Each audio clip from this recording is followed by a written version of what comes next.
educator and philanthropist, Sir Vora ji, and we are very fortunate enough to have you, sir.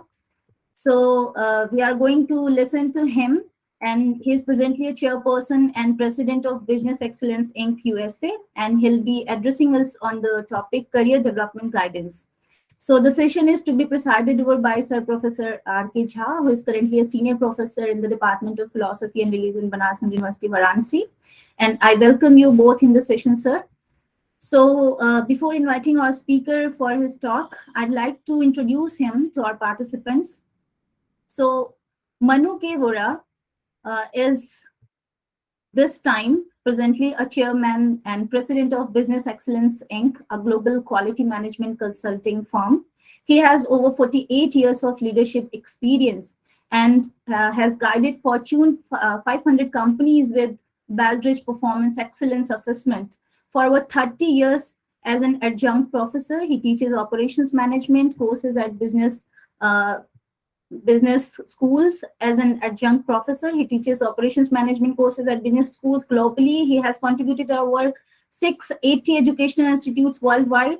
He is a sought-after speaker on business excellence and quality management topics with over 1,250 presentations globally in 36 countries across 5 continents and published over 75 scholarly articles. He has published over 50 blog posts on quality management. In 2013, he gave 2 TEDx talks, TEDx IIT BHU Varanasi and TEDx IIT Chicago.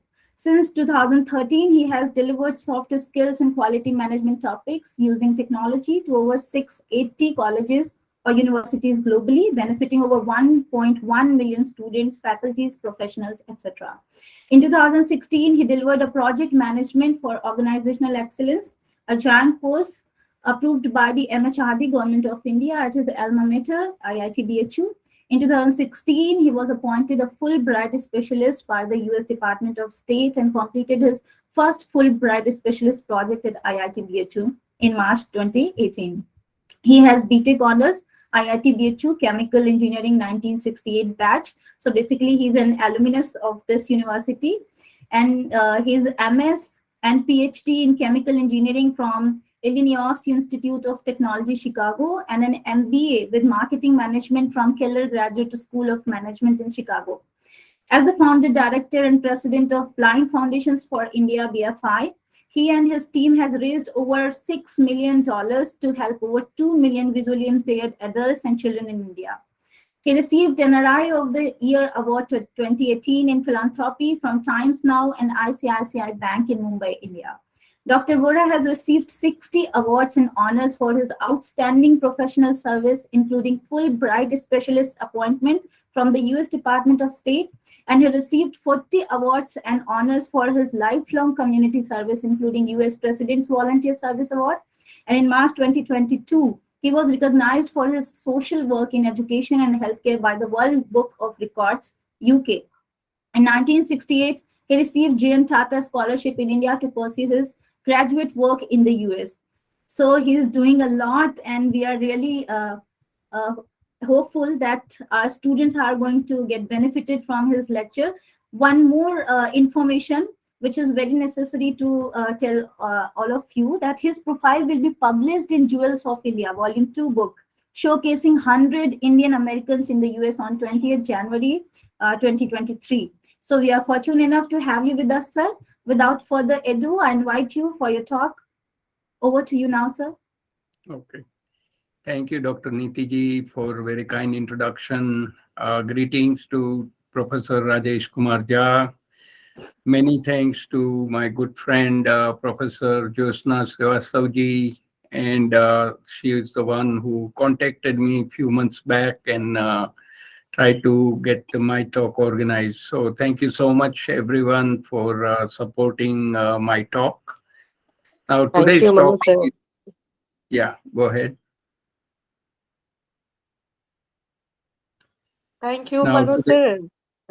Yeah, thank you. Most welcome. Allow me to share my screen, and you can remove your slide, please, so that there is no overlap. So you go on, please. Rajalakshmi, stop presenting. Dr. Niti ji, can you see the title slide, Yes, please? sir. It's very Okay. much visible to us, sir. Very good. Thank you.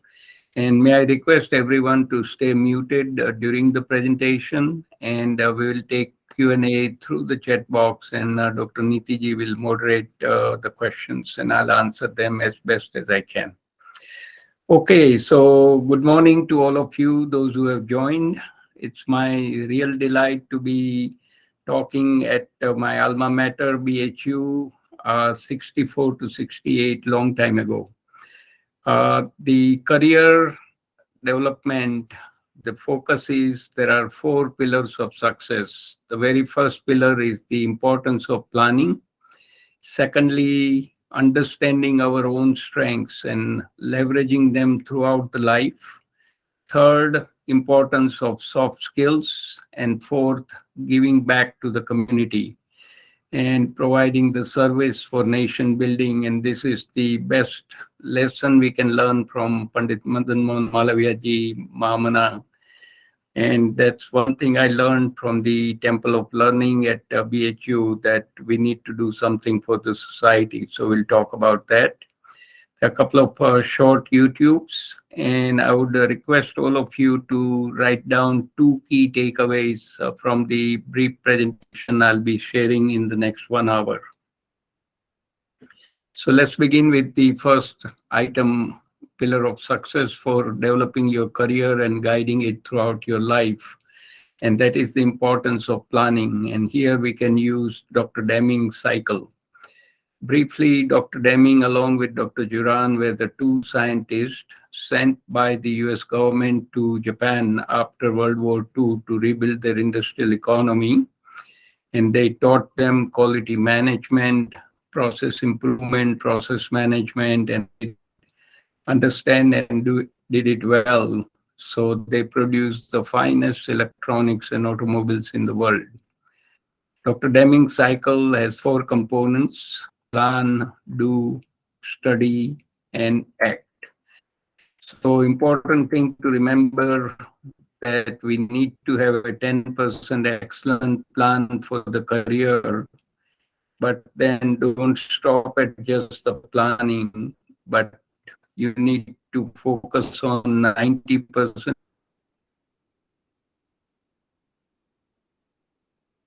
efforts in executing your plan for developing and maintaining your career at the peak. So once you have done a plan, you need to execute the plan, that is do, study the results, that's the third step. And if the results are not what you plan for, make changes in the Excel and continue on this course components, do, study, and keep in mind planning without execution is futile, but execution without planning would be fatal. And a comment at Indian scene, we need to do a little bit more in terms of planning. A lot of time things happen at the last minute, and then we go from event to event without much thought, good planning. Second pillar of Sorry to success interrupt you, sir, is but your finding voice out is not what coming we are good clearly. at, and then leveraging that strength throughout life. So here we can learn from the Gallup organization. Gallup is a marketing company very active during political season. They do sampling project who will. Sorry to interrupt you, sir Vora. Could you hear me? Full volume on my Your voice laptop. is breaking a lot. Can you hear Hello? me? Okay. No, sir, it's not coming clearly because it's Can you hear breaking up me? a lot. Your voice is breaking up. Hello. I think there is some technical issues or maybe some network issues, sir. Yeah. I can hear you. I Hello. don't know why it's Hanji, sir, breaking please up. carry on. Yeah. Mm.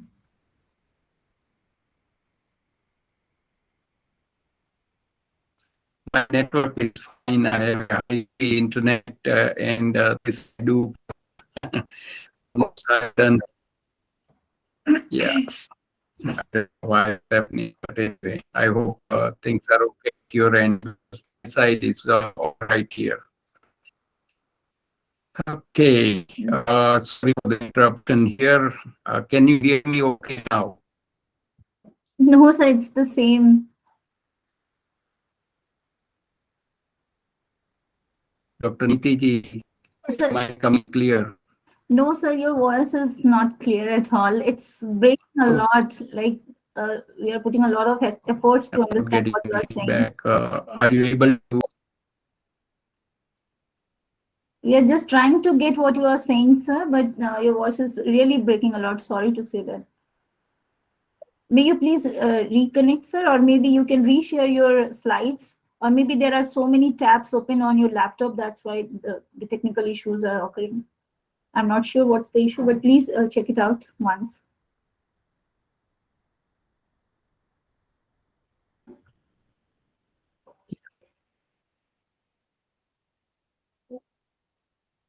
Kindly reshare your slides, sir.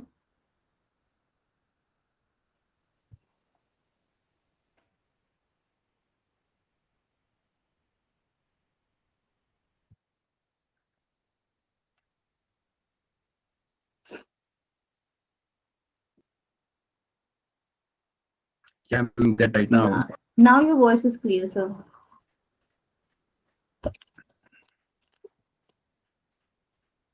Again, the same issue.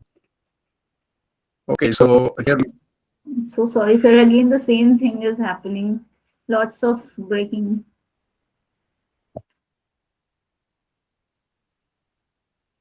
I'm not even talking, so I Yeah, don't know why it's it's okay, sir. breaking. Now it's okay. So please carry on. Yeah. Can you check at your end? Looks like there is some issue at the other end. Actually, Most sir, all likely because are saying that voice is breaking up. So many participants have texted that voice is breaking up. So maybe it's the issue at your end, sir. But it's okay, sir. You please carry on. We should not waste our time in these things. so the Gallup organization has studied successful people from around the world, and they wrote the book called Strengths Finder 2.0, published in 2007. So according to Gallup, the strength is defined at the bottom, the ability to consistently provide near perfect performance. The ability to consistently provide near perfect performance. And strength is also defined as a multiplier of the talent time investment. So pictorially, when you look at the graphics here, strength is in the middle. Three bubbles at the top are the talent, thinking, feeling, and behaving. And three bubbles at the bottom are the skills, knowledge, and experience. So I'll give you two short examples why this theory of strength is important. So there was a ping pong player who was spotted by the coach having a very good success with the front end forehand stroke. So he gave him extra practice without worrying about the back end stroke, and he won the world championship because he was playing with his strength. Secondly, when you are in a semester, 5 subjects, 3 A's, 1 B, and 1 C, when you sit down with your guardian or a parent to discuss what you have done this semester, mostly time will be spent on C. Theory of strength is opposite. You have to spend more time on 3 A's to make sure A's remain A's. And then C will probably not ever become A, provide little extra resource, so C may become B. Now, this Strength Finder book, you can buy it on the internet. It's available amazon.in, close to around 1100 rupees. Here we pay around $20, so a little bit cheaper in India. And the book shows 34 major strengths. And when you buy the book, you have to buy a new book. At the back of the book, there is a code in a sealed envelope which you use the code to take the online test, and you get your top 5 strengths out of 34. As an example, I'm sharing my top 5 strengths. So I'm an arranger, more like a conductor of the symphony, where I see a lot of variables and arrange them to have a beautiful orchestra at the end. I'm an achiever with a drive to keep moving. I'm a learner, move from the journey of ignorance to the competence. I'm a maximizer, look for excellence first from myself and then from people around me. And I'm a relator with the ability to build relationship with the people I come in contact with. So the guidance is leverage your strengths while doing your studies and in a career throughout the life. The Gallup people wrote another book, Soar with Your Strengths. Interesting, humorous line. You don't teach a pig to sing. As we know, pigs are not good at singing. You poke them and they make funny noises. It annoys the pig and wastes your time. But that's what we do in reality. You do 100 good things, one bad thing happens before the review time comes annually. Most of the focus will be on the bad thing which happened and ignore the 99 or 100 good things you have already done. Focus on strength and manage the weaknesses. That's strength number 2 and the pillar number 2 for success for your career. Third, I want to introduce the importance of soft skills and the skills needed to serve in the global economy. So here we have a World Economic Forum Future of Job Reports 2022 on the left side, 2020 top 10 skills needed. The items in color coded are the repeats from the 2020 into 2022 column. Just reflect upon the left hand side and think about how skills you have covered in the curriculum. As a faculty, how many of these skills are interwoven in the curriculum? Or as a student, how many skills did you pick up while you were at BHU, Mahila, Mahavidyalaya, etc.? And this is definitely a gap. We are not giving them the right skills so that they can be proficient in tackling the jobs they have to do to survive in the global economy. Now, one more item about importance of soft skills. So when we look at the latest surveys, more than 90% of the executives through various surveys are telling that they are looking for new hires to have a better soft skills over hard or technical skills. And the last bullet shows that for a new hire, ability to work in a team is the most desirable attribute over problem solving, analytical and quantitative skills. So this is definitely a big gap in India and around the world actually. Soft skills are not part of the curriculum, and that way students are not focusing on it and they lack the soft skill which hampers their progress. Now, soft skills essentials for everyone. So I'm making a statement here, and I'm an engineer. So engineers work on the projects throughout their career, and the managers oversee the projects. To effectively complete the projects, one need to have proficiency in leadership excellence, effective decision making, time management, teamwork, including problem solving, and then do effective project management, including managing the risk, and then apply those 5 areas into managing your career by using the project management techniques. Interesting to note, in the last century, the critical skills needed were reading, writing, and arithmetic. However, this century, those things are given. In the 21st century, we need to pick up 3 new skills: teamwork, problem solving, and project management. Teamwork, problem solving, and project management. Unless we understand those 3 areas and pick up those skills, will not be optimal in providing our service to wherever we work. So let's begin with some of the soft skills quickly. Communication slide is very important to remember. It says no matter what job we have in life, our success comes 5% from the academic credentials, 15% from the professional experiences, but lopsided 80% from our communication skills. And you have to fill in the blank. Other soft skills such as leadership, decision making, time management, teamwork, problem solving, project management, etc. So there are three components in the communication: verbal, written, and presentation.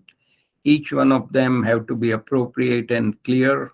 And if you do practice, you can do well in verbal, written, and presentation side. Next item is decision making. Here I'm sharing a simple tree diagram which came from Japan as a part of the quality management tool.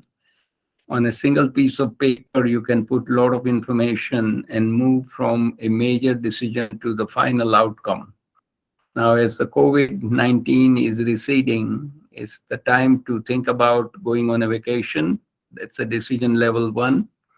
It opens number of options at decision level 2, go to Europe, visit family, or go camping in state.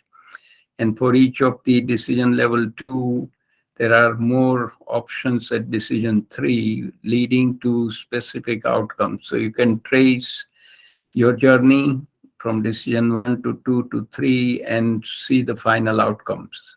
Very simple diagram allows you to take a lot of information and put it on one piece of paper and arrive at a final decision with a specific outcome.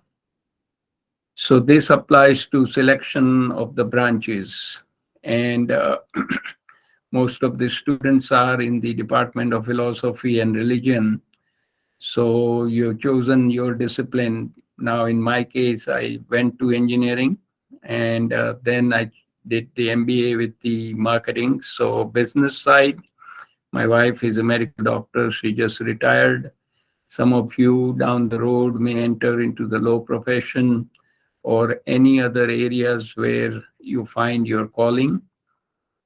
But ultimately, it ends up with a meaningful work. So some of you will join corporate, some will join NGOs, some who are brave enough will become educators, some will work in the government, and those who have the vision to start something new on their own will become the entrepreneur. So that was decision making. Now we look at the first critical skill in the 21st century, the teamwork. Here we can learn from great work done by Patrick Lencioni, 5 dysfunctions of a team. So let me put the 5 dysfunctions: absence of trust, fear of conflict, lack of commitment, avoidance of accountability, and inattention to results. So when a team is formed, it's a team leader's obligation to collect the team members and review, are any of these 5 dysfunctions present. So the team is only successful when there is a trust among the members. That means they have to show their strengths and weaknesses, be open to other members. And here we can use theory of strength. We talked about early on the Gallup's work. Normally, when the discussion is happening, few people speak, rest are keeping quiet. With the limited input, decisions are made. Those who did not participate will say it was person A or B's idea. We have nothing to do with it. That's a highly dysfunctional team. Everyone needs to provide input who are part of the team. So instead of artificial harmony, have to have constructive conflict. And then with everyone's input, you decide on one critical issue. You need to work as a team and provide 100% participation and get the good results. Now, when team leader makes the assignment, they need to be absolutely clear, no ambiguity, so people can commit to it. And when assignment is made, hold the member accountable for the results, because sum total of team members' work will become the final output of the team. Now, sometimes people with their different status and personal ego on a team will forget why they are on the team and they do not contribute for the results. So they need to be reminded that team is only successful when everybody pulls in the same direction. So these are the five dysfunctions. Any dysfunction present needs to be removed, and make sure that your team is fully functional and firing on all cylinders. That's for the fun. So what is team? Team is many hands but one mind. I'm talking a little bit about the time management, sharing the Eisenhower box. There are four components here: y-axis, important or not important; x-axis, urgent or not urgent. You need to focus 90 to 95% of your time in the top right quadrant, which is working on important things, but they are not urgent. So this is where you do all the planning, preparation, working with the stakeholders, and when you do good works, take some time out to recharge your battery. Top left quadrant, important and urgent, that's a firefighting, 5 to 10%. And bottom two quadrant, there should not be any time wasted on them. Not important or not urgent, not important, urgent, those things should be handled very quickly. So I saw a nice definition of time. It says time is slow when you wait. Time is fast when you are late. Time is deadly when you are sad. Time is short when you are happy. Time is endless when you are in pain. Time is long when you feel bored. Every time is determined by your feelings and your psychological conditions and not by clocks. So have a nice time always. Let's go to the next important item, problem solving, second critical skill for 21st century. This is a six-step process, properly define the problem. So as an engineer, sometimes we find a solution and then we are hunting what was the problem we solved. Wrong approach. Take time to define the problem. That's a good beginning. Use the data to find out the magnitude of the problem. Third, find out what is causing the problem, the root cause. Fourth, find possible solutions to reduce the root causes. And if you find a solution or solutions which reduces the root causes, make them permanent and look for the next important problem to solve. Now, this six-step process, we must master no matter what field we are in, because throughout our life, one thing we'll be doing is keep solving the problems, either for the customers, for the organization, for the people, for the finances, etc., for operations. The third item, critical skill, is the project management. World over, research shows 20 to 25% of the projects are successful, rest fail. And when they fail, that's a loss to the society. So in order to improve your odds of succeeding up to 100%,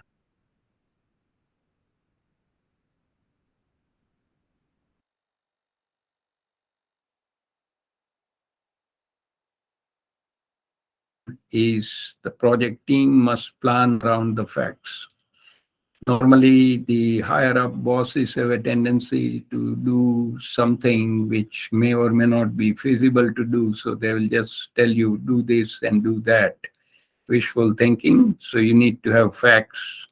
Secondly, the project sponsor must provide support throughout the life of the project.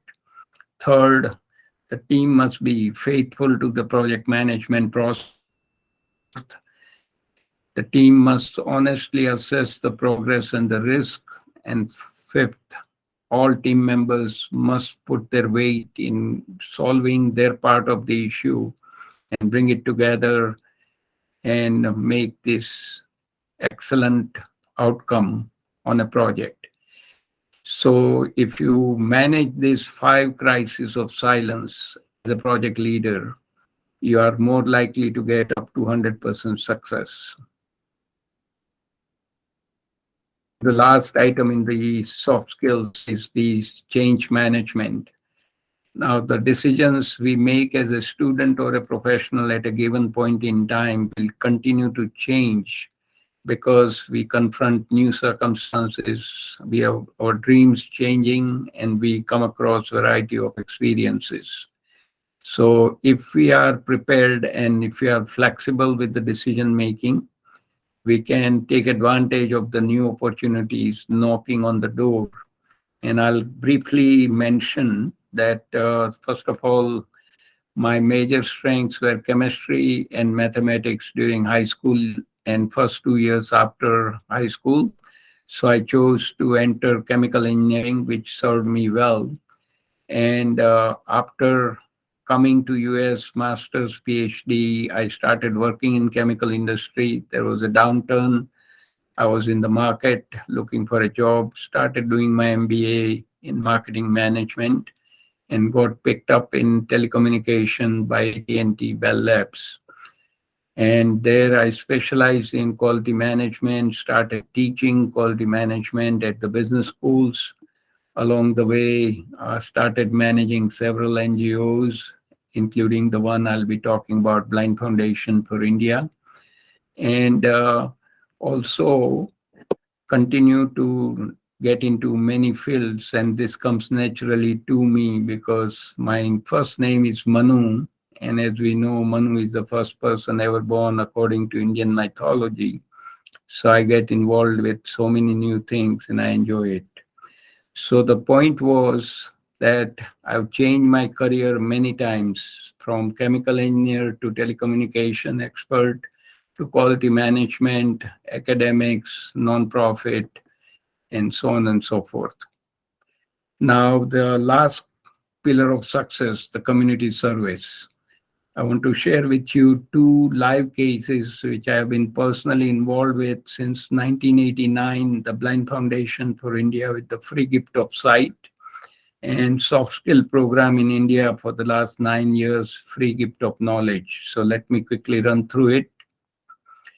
So if you remember, Swami Vivekananda told us this life is short, the vanities of the world are transient, but they alone live who live for others, the rest are more dead than alive.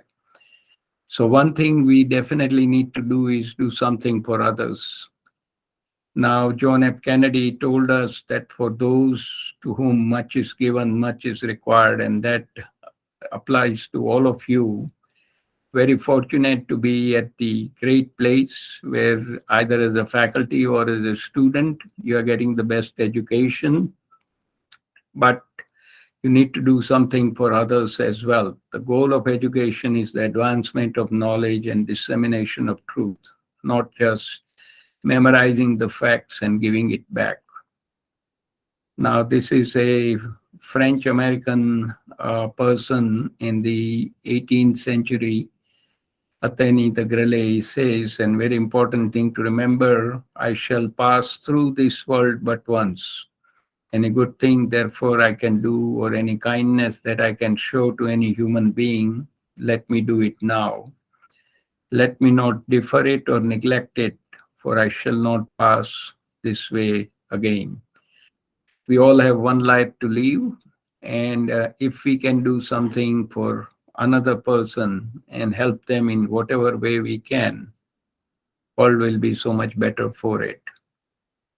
So there are some good benefits of community service. This comes from Habitat for Humanity, President Jimmy Carter's NGO, which working on or building the affordable housing for people who do not have any place to live, and they give it away. So community service helps us to connect with the community. It benefits the career prospects. It raises the social awareness, allows us to build contacts and friendship. And most important, it helps us improve our skills, particularly as a student. You work with the adults, work on time management, leadership, decision making, taking initiatives, and those things will serve you well throughout your life. So we have a great potential for India's youth to engage them in community service by making it compulsory for all higher education institute, including K through 12, at least 10 through 12, 2 hours per week for 8 months when the school, colleges, universities are in session. That will amount to 64 hours per year per student.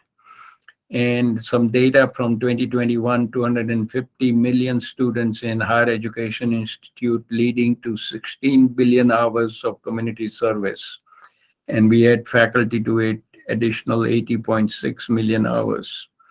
This is one of the potential which is totally wasted and not being tapped. Compared to that, I have a comment at the bottom. Both my sons did 300 to 400 hours of community service during their high school years, grade 8 through 12. And they were able to go to best schools, Stanford, UC Berkeley, and then first one who went to Stanford went to Northwestern for his MBA. So we should be thinking about making community service compulsory, and the higher education institute can develop projects by going to the surrounding community, find out what their needs are in the area of education, healthcare, water, sanitation, agriculture, etc. And this will allow students to work on real projects in a team setting, work with the adults, and give back for nation building. This is what Mahamana would have mentioned, and this fits in right with the ideals of the Mahamana. Do something for nation building. Community service project structure, very briefly at a high level, institute can appoint a faculty as a champion, engage alum and industry experts, find out the needs of the community, leverage CSR resources, create the appropriate projects, do the quarterly review, and widely share the community service project results and recognize high achievers. Now, two live cases I've been involved with. Blind Foundation for India. We are completed 33 years of dedicated service to help 2 million blind people.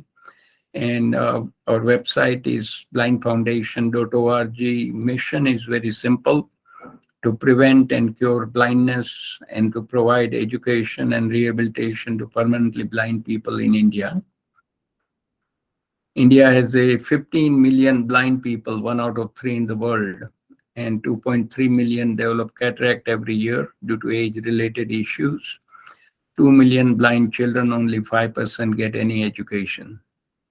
So impact so far, we have raised over $6 million, 250,000 free cataract operation, million adults and million children got their free eyesight checkup, 10,000 braille kits, 136 mobile vans in 19 states of India. And working with Rotary, we have done matching project to the tune of $500,000, $5 lakh. And we have worked with Ramakrishna Mission in Luxa in Varanasi since 2014 and gave them over $70,000 on several medical vans and scooters, and worked for the eye camps and cataract operations. So here is one way all of you can help the foundation indirectly. So if you shop at Amazon, use this link, smile.amazon.com, select Blind Foundation for India. Your eligible purchases through this website, they will automatically donate 0.5% to the foundation. And keep in mind, every $20 is one cataract in India, and here we spend $6,000 for every cataract. I just had a cataract done in July and August. Bill was $12,000 for 2 of them. Of course, insurance paid only 1/3 of it. Instead of 12,000, 4,000 was paid by the government insurance. I'm going to share briefly why I got involved with this cause for blindness. And let's go through the YouTube here.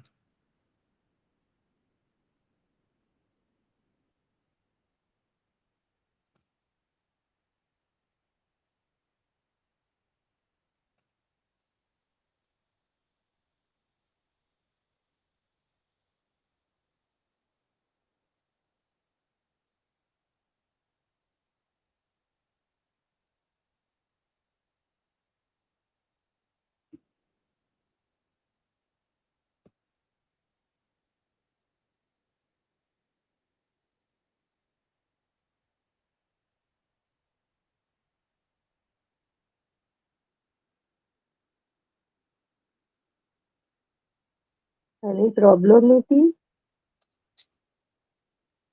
Say it again.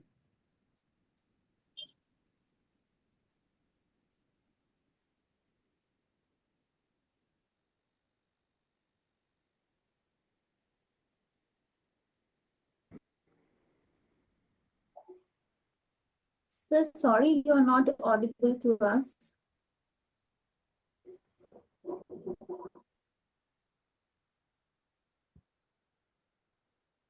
Okay, I'll Is he restart. audible to Sorry. everyone and not just to me?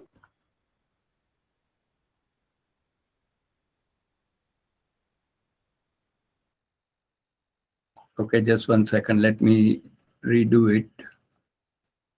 It's audible. It's audible. I think Nitiji, you have some issue with your laptop. Looks like. Uh, No, was no, it sir, not at audible all. to others? Yes. It's audible. Your voice is Okay. breaking a lot again.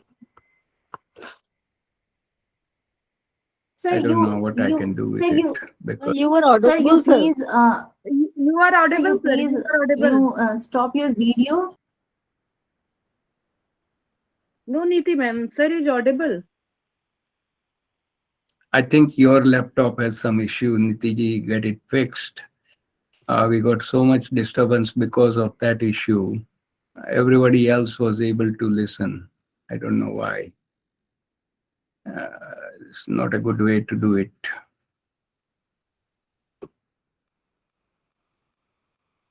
Okay, sir. Please carry on.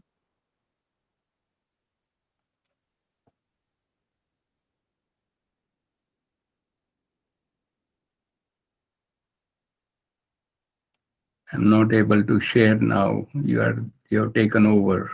So Nitiji, please give the control back to me.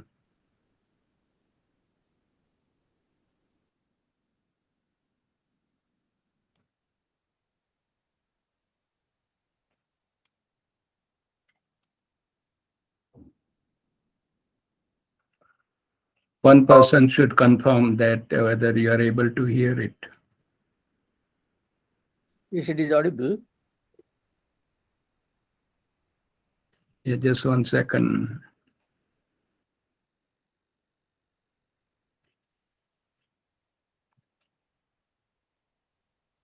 Yeah, today we don't have a good.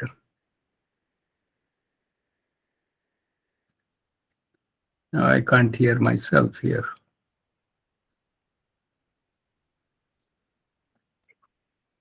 We can hear you clearly, sir.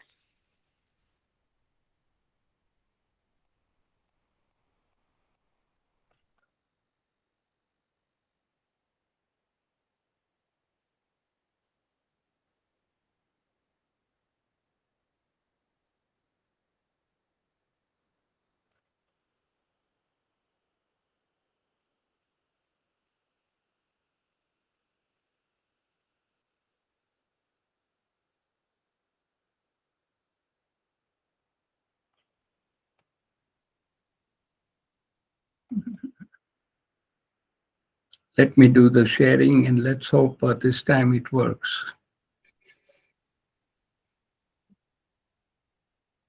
You are audible, sir. Please. ICICI Use. NRI of the Year Awards, powered by the Global Indian International School. We're in conversation with the winner of the NRI of the Year Award in the philanthropy category for the North America region, founder and director of the Blind Foundation for India, Manu Vora. Sir, your efforts at the foundation have led to the prevention, cure, and rehabilitation of over 15 million individuals that are blind and of Indian origin. What's made it possible? Yeah, so my journey in this area started back in 1959 when I was a young student and I had a very freak accident with a firecracker. So at the Diwali time, I was playing with a firecracker. One of the cracker had not gone off. So I took that cracker in my hand, being naive, didn't know, put a puff of air, and lo and behold, that firecracker exploded in my face. So I had a third-degree burn and my eyes were closed, so I was totally blind. And within 24 hours, fortunately, the eye doctor was able to remove the residue and I was able to gain the eyesight. Now, while in those 24 hours, I was pondering what is my life, because I lost my parents by the age of 6, and no parents, no eyesight, I had zero future. So that happened in 1959. 30 years later, we started a Blind Foundation for India, when Dr. Rajendra Vyas, he was the Honorary Secretary General of the National Association for the Blind from Mumbai. He motivated us that do something for 15 million blind, whereas we were about 1 million Asian Indians in USA. So that is the start, and this is how the God works in a mysterious way. Planted a seed, 30 years later, it germinated into a foundation, and coincidentally, we are in the 30th year of the foundation, supporting our blind brothers and sisters back home. What a phenomenal journey, sir. Thank you. Now, 1/3 of the world's blind population is of Indian origin. That figure is very discouraging and very daunting. So how do you embrace this challenge and tackle it head on? Yeah. So we came to know that the 80% of this blindness is preventable or curable. So if you take a children age 4 to 6, they go blind because they don't have vitamin A in their diet, and mainly in the villages, and as well as the elderly people who are sitting in the villages, they have a cataract due to age.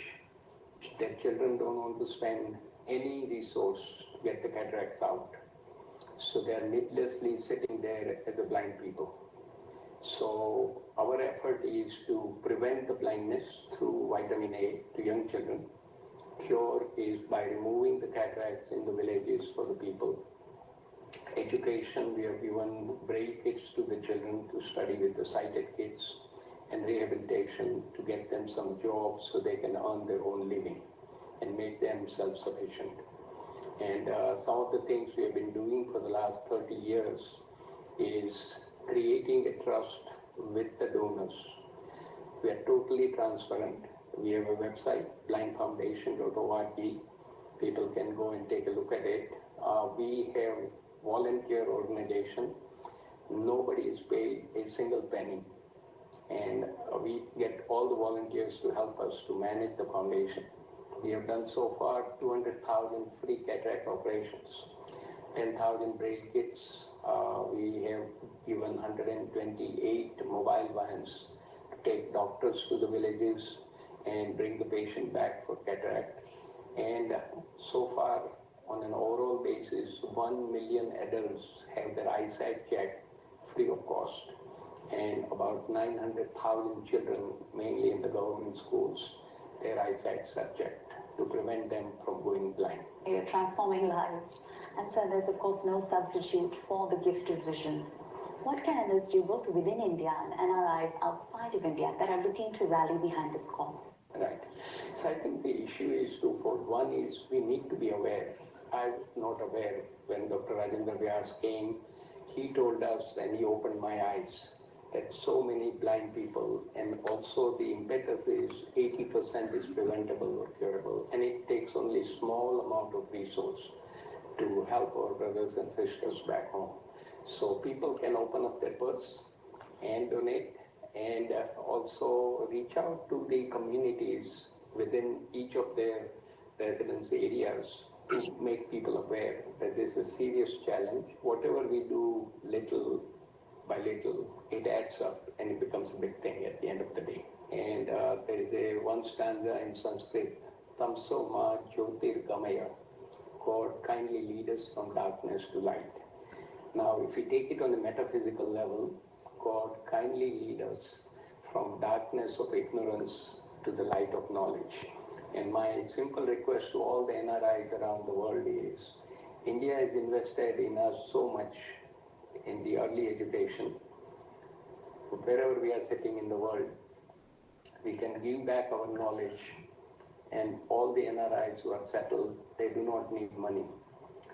The institutions need to have supportive administration, which will make it possible for the alumni to give it back, the knowledge, the talent, their time. And that is the order of the day. Sir, as a recipient of this highly prestigious, coveted NRI of the Year Award, what does it feel like? So first of all, I want to thank Times Now and ICICI Bank for coming up with this kind of program, which essentially exposes the good work done by NRIs around the world. So hats off to both the entity. Second, इसमें कोई सा Okay, back to the presentation, and I'll try to speed up.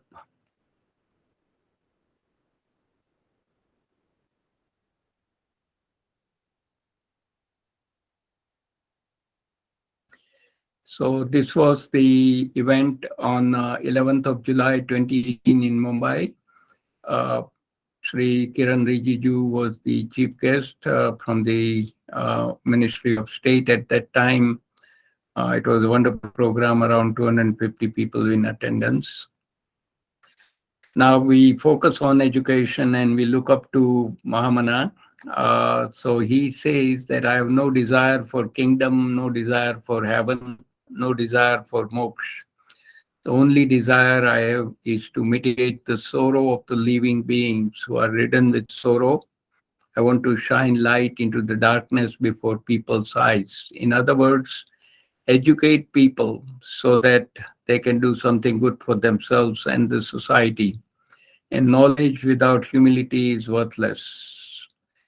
So, mention about soft skill issues in India. I've been teaching to the executives since year 2000 and 2006, formally in the academic setting at business schools in India.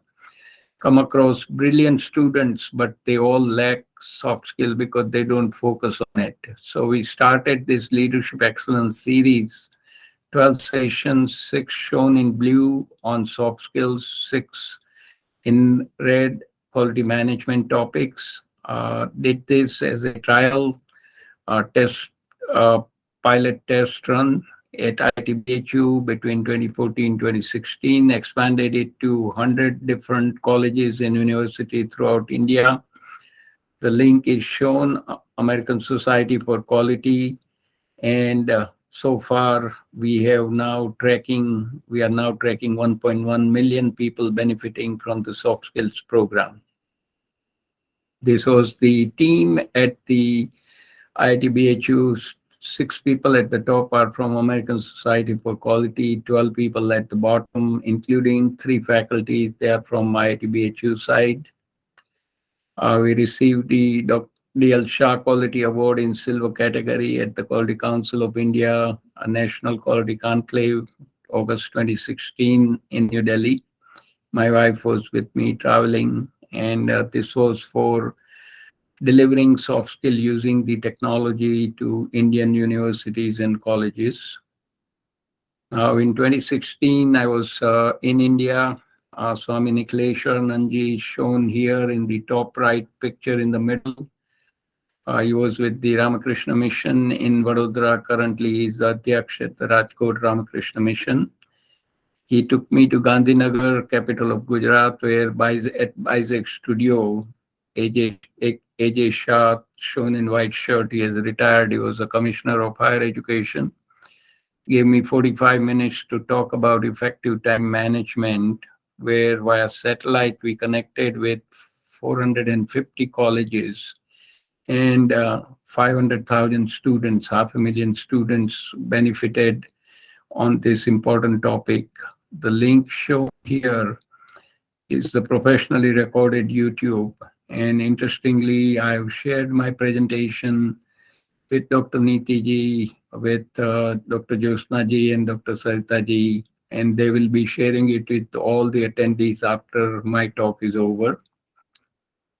So bringing it back home, back in March, April of this year, with the help from Professor Anil Kumar Agrawal, Professor in charge training and placement at IIT we organized 6 sessions, and we got a major break through AICTE, Atal Academy, and Alma World, and the state of Uttarakhand. They were the partners. The sessions were delivered between March and April. And each of the session links are shown on the YouTube, and the overall link is shown at the IIT-BHU training and placement cell. And these 6 topics we discussed earlier on, they are very synergistic, and they are the one, if we master them, we will have a great career throughout the life. Very briefly, overall 99.9% overall session, new learning 98.7%, applicability 96%, and so far we are tracking at over 90,000 views of these 6 recorded YouTubes. Future direction on the skilling model, I'd done some work with government in Egypt, and then recently between 2015 to 2017, new university coming up in Alexandria in Egypt. They wanted a curriculum for soft skills, leadership, communication, research method, quality method, community service, entrepreneurship, and soft skills. Idea was to study these along with the core discipline of engineering, business, medicine, and pharmacy. They create a portfolio of these 7 items, and they have to get 80% overall passing rate after 4 or 5 years program. Do the theory as well as practice in a team. And that report card, they take it when they appear for a job, and prospective employer can see the difference between the candidates who have exposure to these skills versus those who do not have those skills. So bottom line is, when you master your soft skills, you have mastered your destiny. To sum it up, giving back in the last 9 years through free gift of knowledge, we have touched 1.1 million people. And for 33 plus year free gift of sight, 2 million people have benefited. Very briefly, success factors. If you are a student, show respect to your faculty, excel in both technical and soft skills, and be socially responsible. And if you are good at studies, help others. It will benefit you as well. And I saw that while I was there at BHU for 4 years. If you are an educator, be a role model, balance theory with the practice, encourage students to think. Don't give the solution. Engage them, excite them, empower them, and finally challenge them to find their own solution. And if you are going to be an entrepreneur, be a dreamer. Find a new way to create the innovation for which somebody will pay you, and learn from other entrepreneurs. Now, this is the highlight of today's talk. I'm going to stop sharing. The YouTube is lined up. So let me play this YouTube. It's a highly motivational talk. You'll all enjoy it.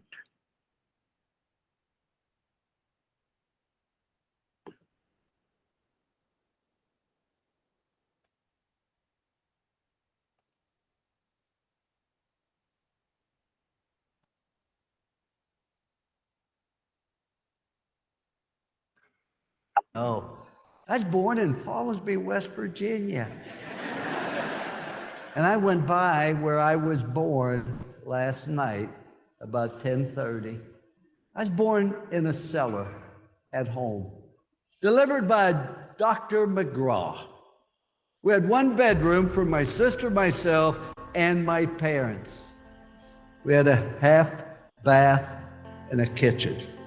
7.5 years we lived in that place. There was no welfare. There was no food stamps. There was no safety net. But I always had plenty to eat. Because every time I asked for seconds, my dad would say, no, you had plenty. But the reason I was born with a silver spoon, my dad had only gone to the 3rd grade. That's all the education he had. But why was I born with a silver spoon in my mouth? Because I was taught by my parents that life's a matter of making choices, wherever you are, good or bad, because of choices you make. Don't blame anybody else, but if you get an education, you're willing to work and overcome problems and difficulties, in this great country, you can amount to something. That's why I was born with a silver spoon. I was in this country and I was taught personal responsibility for choices you make. And when we talk about a commitment to excellence, that's a choice you make. What do you want to do? Having hopes and dreams and ambition. See, I think that is absolutely critical. Don't make the mistake I made. I've done a lot of dumb things, but let me tell you the one thing I regret. We went to the University of Notre Dame. We took a program on the bottom. We took it to the very top. And for 9 straight years, we went to a January 1 bowl, the sugar, the cotton, the orange, and the fiesta. Nobody's done it before. Nobody's done it since. We put it on top and we maintained it. That's the thing I regret the most. See, there's a rule in life that said you're either growing or you're dying. The tree's either growing or it's dying. So's grass, so's a marriage, so's a business, so's a person. Doesn't have a thing to do with age. My birthday candles cost more than a cake. But it has everything to do, am I trying to get better? Am I trying to improve? We got on top and say, you know, this is pretty good. Let's maintain it. Let's not take any risk. We finished second in the country at Notre Dame. Everybody called me an idiot. Guy finishes last in medical school, they call him doctor. That doesn't seem fair. When I left Notre Dame, I never thought I'd coach again. Where'd you go from Notre Dame? According to my mother, you go directly to heaven, you sit by the Pope. You don't coach anymore. And then I went to live in a town where the average age was deceased. And what I found out, I wasn't tired of coaching. You have to have something to hope for, something to dream. And even though you've done great things so far, what's going to happen now? I want to give you a simple plan. Life doesn't have to be complicated.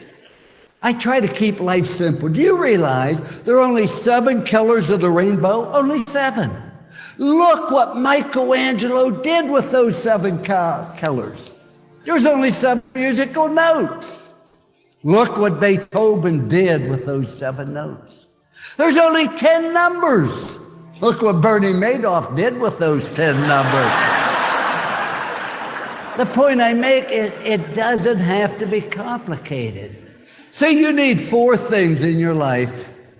If you don't have any of these 4 things in your life, you're going to have a tremendous void. See, everybody needs something to do. Number 2, everybody needs someone to love. Number 3, everybody needs someone to believe in. In my case, is Jesus Christ, our Lord and Savior. But the 4th thing you need in your life is you need something to hope for. There's never a right time to do the wrong thing. And there's never a wrong time to do the right thing. Just do what's right. I think it's right to be honest, right to be on time. See, ladies and gentlemen, enjoy life. Have fun. You're going to have problems. You're going to have difficulties. That's part of life. And don't tell people about your problems. Do you know that 90% of the people don't care? And the other 10% are glad you got them. So you're better off keeping yourself. You're going to have problems. But have fun with what you're doing. People say, did you have fun doing the ESPN? Not really. Because if you have fun being here, people have fun being around. Doesn't mean I don't do dumb things.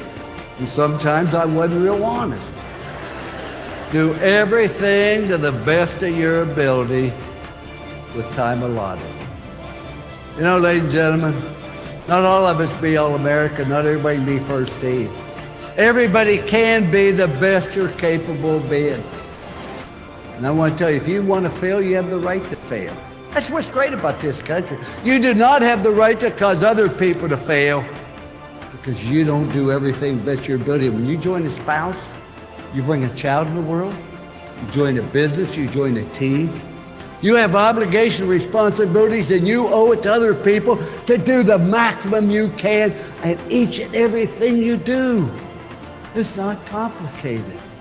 And the last rule is show people you care. And you walk in the room, your attitude, hey, here I am, look at me. I thought, no. Your attitude, there you are, how can I help you? I wish I knew those 3 rules when I was 21. I've used them for the last 40 years. There's a statue of me at Notre Dame.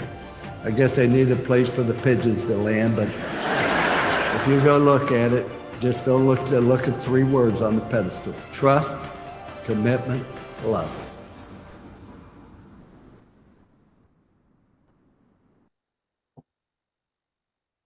Okay, that was a beautiful message from Lou Holtz, the famous football coach from University of Notre Dame.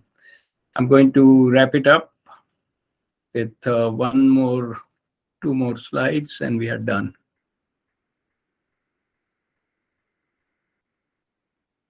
So in summary, my request is to chase excellence, then success will follow you. Look at the first graphic, that's a Nike logo, just do it. In India, we have a tendency to do a lot of debate. People get excited, talk a lot. Time come for action, the ground is clear because they've shifted to the next big debate. Nobody's there to take action. Patience, persistence, and perspiration will make an unbeatable combination for success. And at the end of the day, expect nothing and appreciate everything comes your way. As I had mentioned at the beginning, you should write down 2 key takeaways on how you are going to manage your career and continue to develop it to the best of your ability.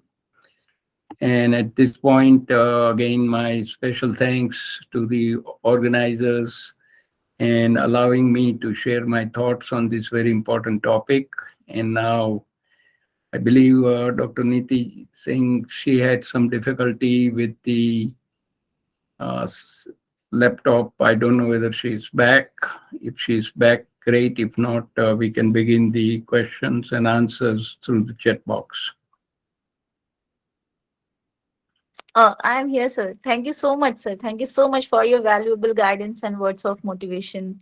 And I'm Oh. sure that it's indeed an interesting, helpful, and pertinent topic to deliver a talk on. And this is definitely going to help our students in their upcoming time and career. So I'm really sorry for all the inconveniences caused due to a bad network and I apologize for that. I'm grateful to you for your cooperation and being patient with us. And now all the participants who have any query or question, they can directly talk to our speaker because maybe I'll again be having some issues. So please ask your question directly to our speaker. Yeah, Rupesh, there is I one think, student, sir. Rupesh, please yeah. talk to our speaker. I think because of the voice, too many people speaking, there will be a problem with the disturbance. Let's work through the chat box only. I opened the chat box. I'll read the question and answer Yes, it sir, to the please go best of on. my. Okay. So Rupesh Kumar Singh is asking, the Eisenhower box for time management doesn't take time taken, total time required for a certain task into consideration. So how can we use it with respect to time? So this is a general guidance. In life, we are all having 24 hours a day. Out of a certain amount we spend for sleep, for getting ready, taking meals, etc. So while we are at work or during the study time, whatever time we are spending, where do we put the focus on? That's the idea for the Eisenhower box. Next question, please.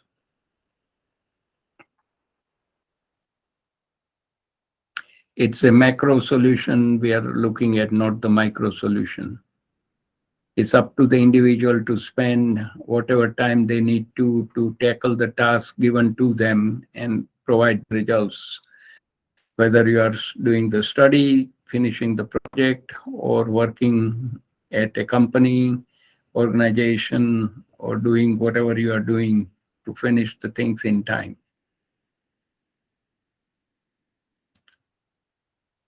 Please, let's not have people talk. Put down in the chat box. That's the best way, because when more than one microphone is open, there's definitely a disturbance.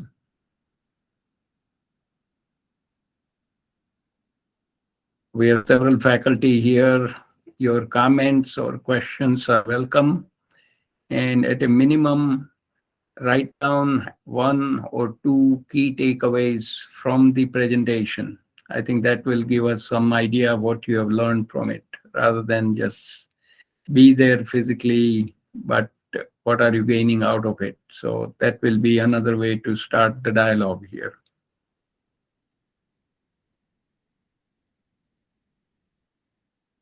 And one comment, I've been teaching in India and I see students, and when I compare them with students here, there's a tendency not to ask questions in India versus here they keep bombarding questions when you are in the class teaching. So that one thing we have to learn So, when you ask sir, I questions. want to ask something. Sure, go ahead. Sir, there is a slide in which you have shown top 10 skills 2022 versus 2020. Mhm. So could you please throw some light on the slide that basically what was the reason behind it that you have replaced some of the skills in 2022 and you think that these are the most important skills now and that was not important in 2022 so that our students could know that these are the skills they should master over Yeah, and these are this is required skills. it's the World Economic Forum data, so I have not created any data on this. It comes straight from the World Economic Forum Future of Job reports, top 10 skills needed 2020 versus 2022. So 2 points I wanted to make. The critical skills shown are the one required to be successful globally, because this is where the global workforce is going to make contribution. And secondly, these skills are missing in our curricula. So that's the comment for the faculty and the administration to look at seriously that whatever we are teaching to our students, are they industry ready? Are they job ready? And if they are not, companies have to spend tremendous amount of time and money to retrain them. And that's a sheer waste of resources and time. India can do well by aligning all the curricula, and we have a great opportunity with the National Education Policy 2020 to redo our curricula and bring it in line with the needs of the real workplace and train our students and make them so robust and ready so they can hit the ground running on day one. Not they have to wait for 6 months or a year to get more training. Of course, specific to the industry, they will definitely get some extra skills and training, but fundamentals should be top notch, which is missing, unfortunately. And let me make another comment. I saw some data, particularly on the engineering side. About 1.5 million engineers graduate every year. Some survey done showed only 7% were capable of holding core engineering jobs because either the institutions are not giving the good quality education or students are not capable of learning. So there is a big problem. We are creating unemployment lines rather than make them proficient in things they need to learn and get the diploma and the degree. Okay, next. Good evening. Yes, I'm Dr. Bala from Department of Journalism and Mass Communication. And just Okay. now we were talking about new education policy. And long back, Swami Vivekananda said, we want that education by which character is formed, a strength of mind is expended, and one can stand on his own feet. And the focus of this 2020 new education policy is the same. And you have also elaborated about the tribal community and their education. So just I want to know, sir, with reference to worldwide scenario, what kind of a skill and what kind of education should be given to the people, those who are left out and still they are not in the mainstream and they are still neglected. So how you see the future about this education and what should we do for them? What Yeah. should the education institution should do? Sir. Yeah, so basically, as I was saying, one of the pillar of success for any individual is having good soft skills. You can have hard skills, and unfortunately, we have a culture which is we have inherited from British. Mug it up and vomit in the class, in the finals and the exams, and too many exams. So that is a wrong focus. We need to teach fundamentals. Hard skills and soft skills both should be delivered with equal importance. These are the two sides of the coin. You can't live without both. So you have to have proficiency in both of them. And so that is a fundamental thing we need to start thinking. And I'm very happy to report that when I was member of the AICTE NEP 2020 Implementation Plan Committee, I made the several recommendations based on my academic and industry experience that we need to have soft skills in the curricula. We need to engage alumni and the industry experts in deploying the NEP 2020. And this is one issue where we are not honoring and respecting our alumni. You will look at the West, here in Western world, alumni are on a pedestal. They bring so much resources for the university and colleges versus, and they also bring in the industry knowledge of what is the latest thing industry is looking for, workplace is looking for. So curricula can be updated. Versus in India, we do not bother about it. We just do the same thing 30, 40, 50 years, same view graphs, same thing repeating.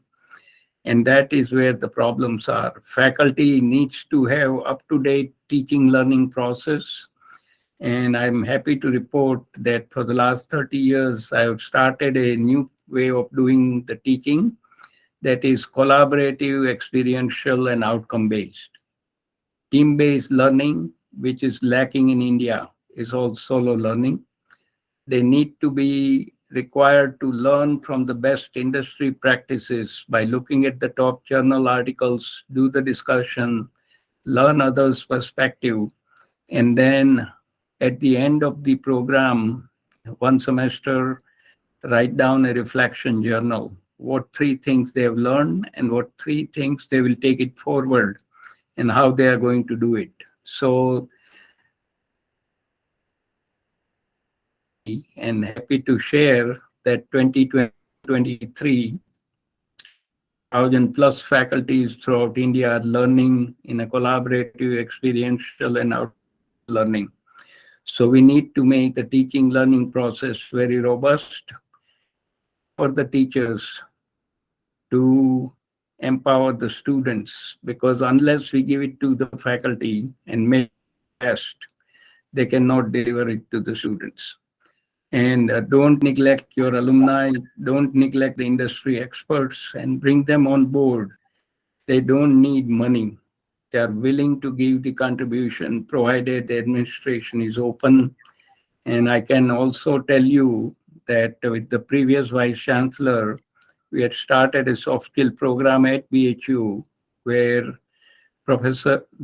Umesh Singh, head of TPO at BHU, had set up the program. COVID came, we stopped.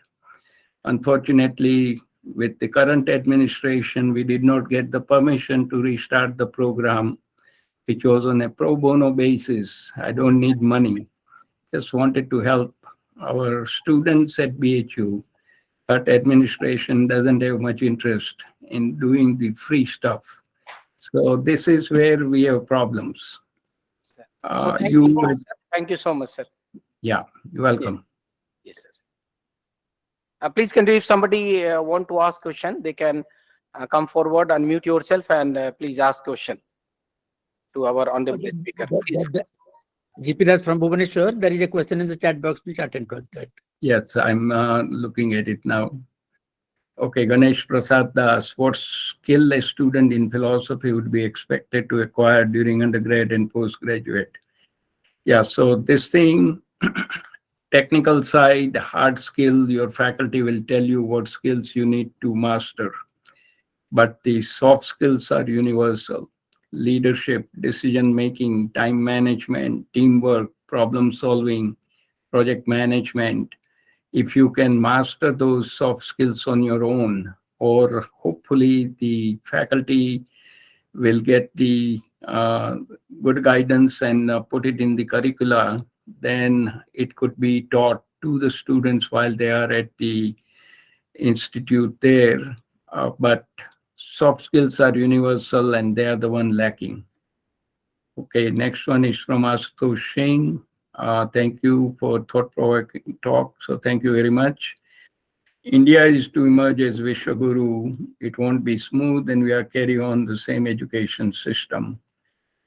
Eventually, government has to come up with NEP 2020. Yeah.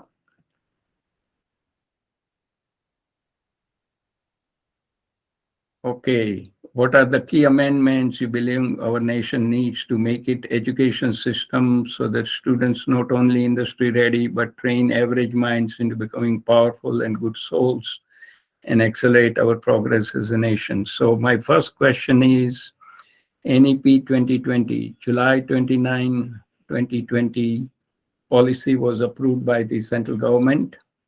2.5 years have already passed. Take a look at the landscape.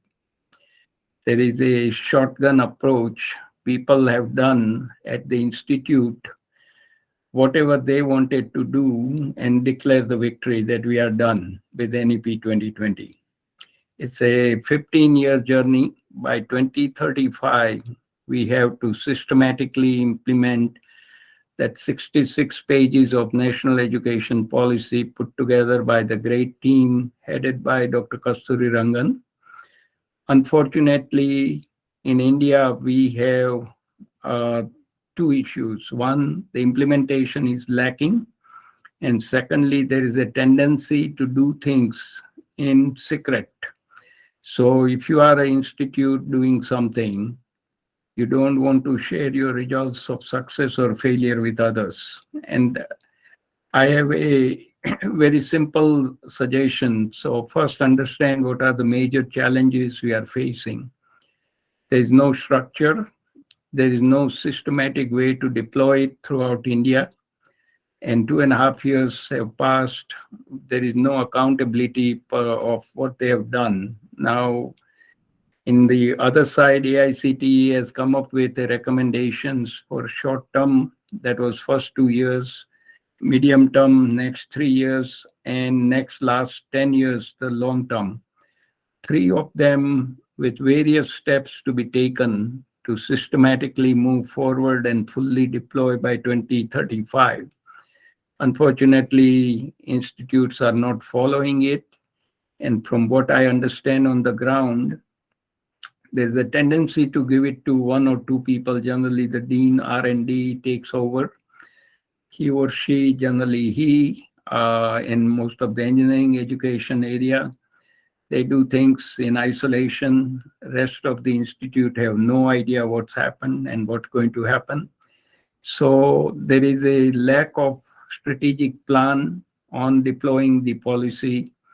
There is not enough people assigned, and there is not enough buzz around deploying the NEP 2020. So challenges are many.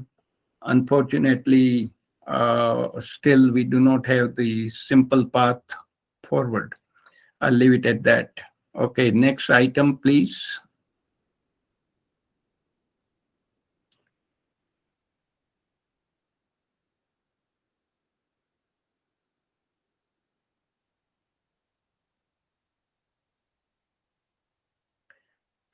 Okay, Pranay Deb has mentioned, obviously, philosophy is considered as a mother subject, and help of philosophy is very much needed to address any aspect of human life. But nowadays, students' enrollment with philosophy in higher study is reducing, which must have a detrimental impact on holistic development of individual and society. How to address this serious issue? So this is where you have to do a little bit of marketing and selling. That what are the benefits of coming to the philosophy area and how it can help you navigate your life's journey better. So that is what one needs to do. And unless you make an effort, you cannot win the young minds to join the philosophy area. And I'm sure all of you have different ideas, so you need to experiment those and implement them. Don't just talk about it, work on it and make it useful and find some good results and learn from other places where the philosophy department have better enrollment, and try to see what good practices they are using. So we can always learn from each other. and it's okay to learn from others' good practices, which we don't do enough of it in India.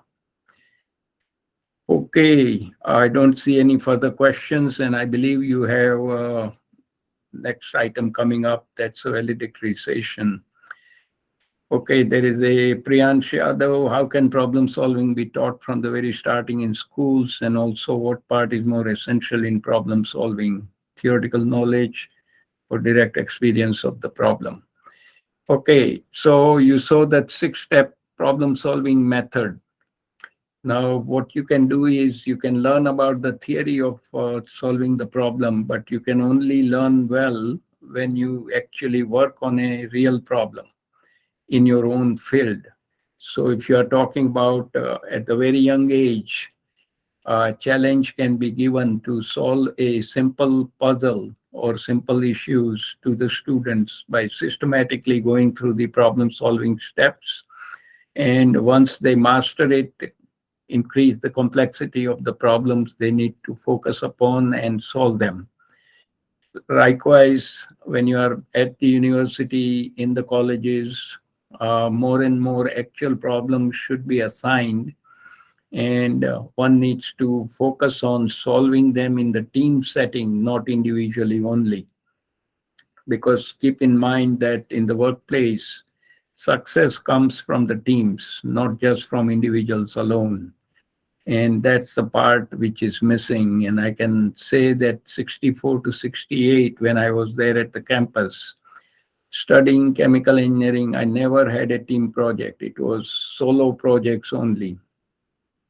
Versus here, we have team projects all the time. And in my classes in last 30 years, teams are formed right from the day one, and they have to work on a real life problem. And they choose the problem. I give them several options. They choose one of them and then work in a team to solve the problem using the systematic method and deliver the results, share it with the classmates, and write up a project report. Okay, how are we doing in the time frame? We are at 10:30, and I believe you have an event coming up at 11 for valedictory session. So is Nitiji back?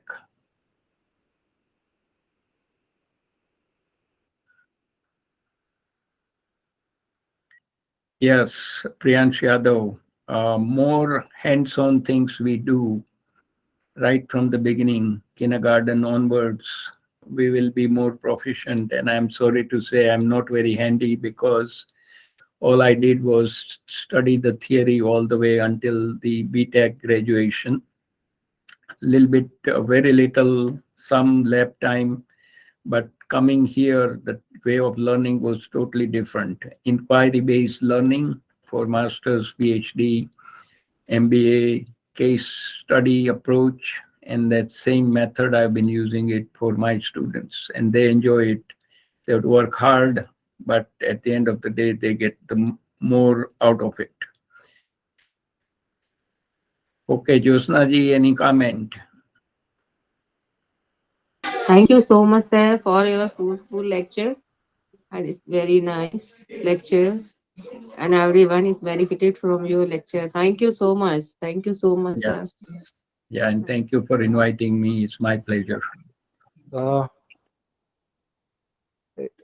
Niti Singh, if Niti Singh is not there, I would like to invite Jha sir for presidential remark. RK Jha sir, Professor RK Jha sir. Yes, I'm here.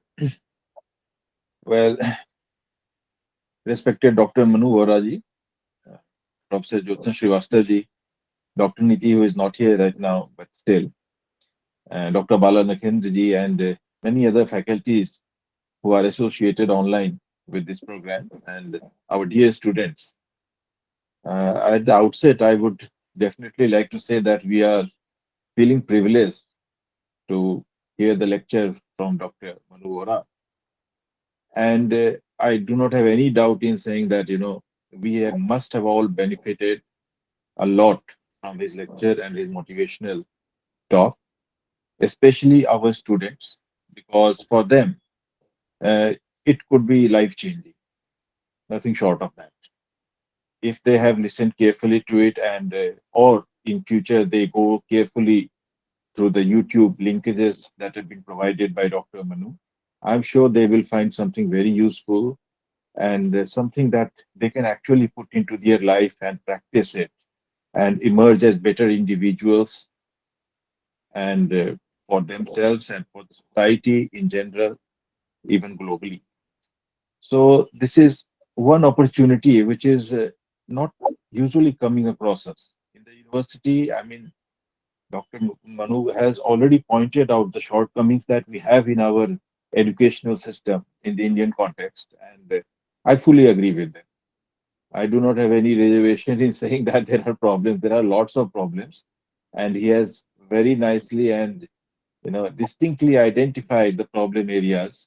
And we should be glad that he has pointed out those things, and it is a wake up call, and we should try to learn from these things, and we should see how these rectifications should be made, because unless and until we accept that there are shortcomings in our functioning and in our institutions, there is no possibility of ever rectifying them. So first you have to accept your shortcomings, and then in a very unbiased manner, surgical manner, you should go about trying to overcome that. So that is very important. And it's not very often that you come across speakers who have the clarity and the courage to say a spade a spade. So that's I really appreciate that. So, and uh, as far as the students are concerned, this is also a rare opportunity for them, because in our educational system, mostly in the classes, we are teaching the same things over and over again. And even if a teacher wants to introduce something into the curriculum, it's a very tedious process and a long drawn process, going through various committees, taking a long time. And by the time it may actually get passed and sanctioned by the system, uh, many batches would have passed. So this is not something really fruitful for the students or for the faculty, because there are so many rapid changes taking place in our environment, society, everywhere, that you need to respond to them in a more quicker manner. Unless the system, the academic system, is capable of doing that and addressing the needs and the requirements and curiosities of the students, um, I think the whole system is not actually serving its purpose, the desired purpose. So there is a great need to take a closer look at this entire way of functioning, how we are uh, deciding our curriculum, and how we are implementing it, the entire examination process, and ultimately how we are motivating our students to give back to the society and to the nation. So all these things are very important components of our academic system. They should be, ideally, they should be very important and critical components of our academic system. And if we are lacking on these counts, then that means there is a big problem, and we have to take care of it. Uh, of course, the national education policy is a step in the right direction, because, as was pointed out by Dr. Manu, and of course, he has a great contribution in that we have already learned. And so we can see that the soft skills are there in each semester, prescribed by the national education policy. So I hope that is implemented in a sincere manner, because from my personal experience, I can tell you that many a times it has happened that there are good things which are provided as policy matters, and they are there on the paper, but when it comes to implementation, actually it's not working out the way it should be. So whether it is the teaching of the soft skills, or the um, faculties who are there to teach that soft skill, and the kind of engagement that the students are supposed to get into while learning that soft skill, all these things matter. Just presenting an objective in an official document, that is not sufficient for actually giving you the final result. There are so many intermediate steps which have to be implemented in an equally sincere manner and honest manner. So that is something that we have to look forward to. And it's really painful to note that although it was supposed to have been implemented in 2020, but still there are many universities and even BHU is lagging behind in the implementation of the program that is envisioned by the National Education Policy. So uh, if this is the way things are going, I don't know how much of that vision is really going to be realized. So that is a big question mark, and it all ultimately depends upon the integrity and the honesty and the commitment of the individuals who are actually manning the entire system. Because it's my personal belief that whatever system you may devise, whatever documents you may have, whatever objectives you may enshrine, ultimately it is the individual. Each and every individual is a building block in any institution. And the individuals matter the most. Their commitment, their honesty, their transparency, their character. This is what makes or breaks an institution and ultimately a nation as well. So, first of all, one must be very careful and honest towards his own um, ways of behaving in the institution, ways of uh, performing his various duties. You have to take great care of that. If you are not honest to yourself, and if you are, then you cannot be honest to anyone. You cannot complete any duty assigned to you in the right manner. So that is the first step from where anything will crop up and anything will take shape. And if there is fault at that level, I don't think any institution, any official document, any national vision or whatever, it is going to actually make the difference, the desired kind of difference. So this is a wake-up call from Dr. Manu, and for I think for all of us, whether they are the faculties or they are the students or it is the entire education system running in our nation. So we have to introspect and we have to see where we are failing, why we are failing, and what are the possible ways in which we can overcome these shortcomings. And the various slides that he has shared with us, the YouTube linkages that he has shared with us, I think they will go a long way in finding the way out of this situation. And definitely there is a lot to learn and a lot to improve for all of us. And it is high time that we should try to think in this direction because without realizing our fullest potential and without giving back to our nation and society whatever we are capable of, I think you will ultimately, at the end of your life, you will feel that there is a void. You have, in a way, wasted your life, and there is nothing that you can look back upon and you can feel proud about. So, education is just a means. It equips you, it gives you the opportunity to do all this, to make your life meaningful for yourself and for the society in general. So education is not the end. And even just earning money and having a good career, that is not the end. That is a means. And you should never mistake the means for the end. Otherwise, there is nothing at the end of your life, and you will only feel a void and you will repent over that. So let us not waste our lives and let us try to live it in the fullest manner and in the most meaningful manner. And for that, let us use our education. And for us, as the faculties and as the educational institutions, it is our duty, primary duty, to see to it that we train our students in a manner that they're capable of living a meaningful life, a fulfilling life. So, with these words, I would like to stop and I once again thank Dr. Manu for his wonderful lecture and his motivational talk. And I am definitely sure that everyone is going to benefit. Yeah, thank you, sir. Thank you so much. And now for formal vote of thanks, I invite Dr. Subodh Srivastava, Assistant Professor in MMV BHU. Sir, over to you now. Yes, ma'am. मैं सबको धन्यवाद देता हूं। धन्यवाद के इस क्रम में national seminar on holistic approach of tribal culture पर